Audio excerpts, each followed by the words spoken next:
Okay, so in this video, I'm going to teach you on how to make a sprinting script in Roblox Studio. So first thing you want to do is go to Starter, Player Script, and add in a local script.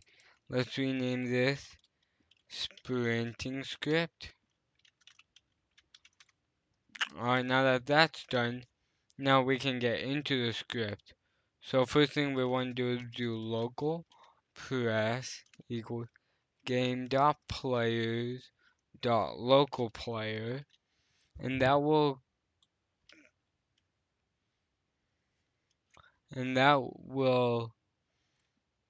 get the players. So now we need to have it where they press something. So get mouse.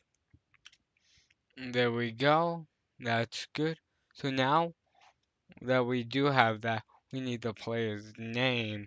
So what I'm gonna do is do local player name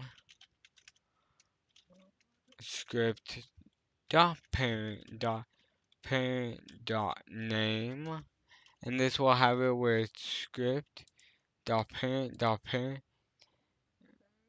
script dot parent, and then this is the player, and it will collect your name. So now we need to press dot key down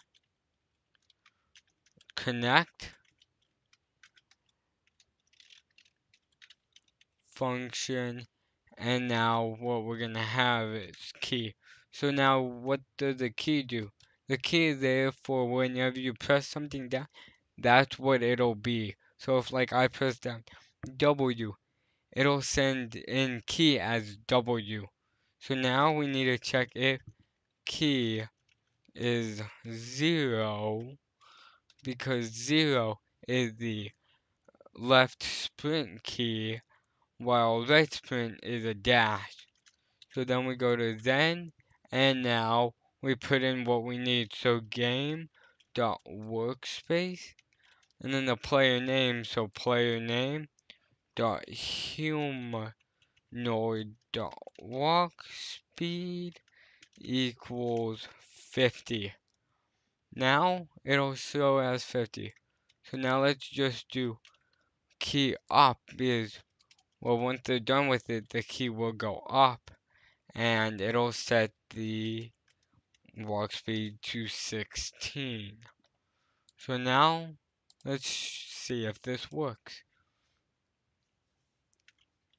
Alright, here's my character, and shifting and non-shifting is doing it. So that's within today's video. If you did enjoy, like, sub, all that fun jazz. See you in the next one.